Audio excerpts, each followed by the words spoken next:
This is what's pissing me off today. I'm Bob Pritchard.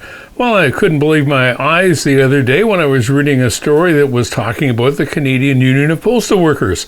Evidently, in their discussions with Canada Post, they're increasing their demands in their current negotiation discussions.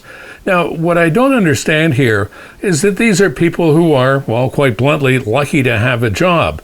If there's ever been an industry impacted by technology, it has to be the delivery of mail in Canada. I mean, after all, I can't even remember the last time that I actually mailed a letter, nor can I remember the last time I went to the mailbox to pick up anything other than the brochures we get every day and the periodic note from, the government of Canada telling us about this, that, or the other thing. But aside from that, we don't use it anymore, as is the case with most Canadians. So this would mean that a lot of the jobs that the people at Canada Post do are quite redundant, and you think that they should be negotiating to keep their jobs and remain employed rather than to try and get more and better and all the other stuff that currently is going on.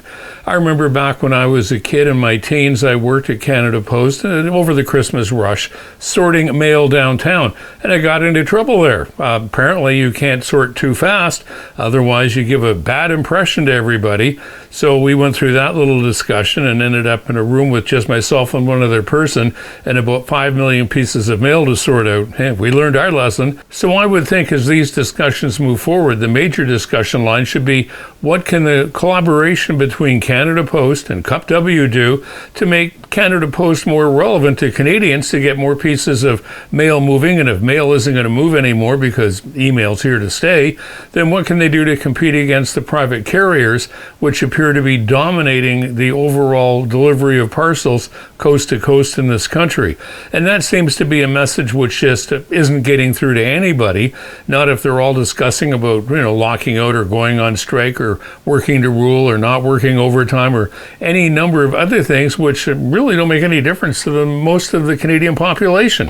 What we want is the ability to move our mail, our parcels, and all of it quickly and as cheaply as possible. And for that, you would think Canada Post would be ideally situated.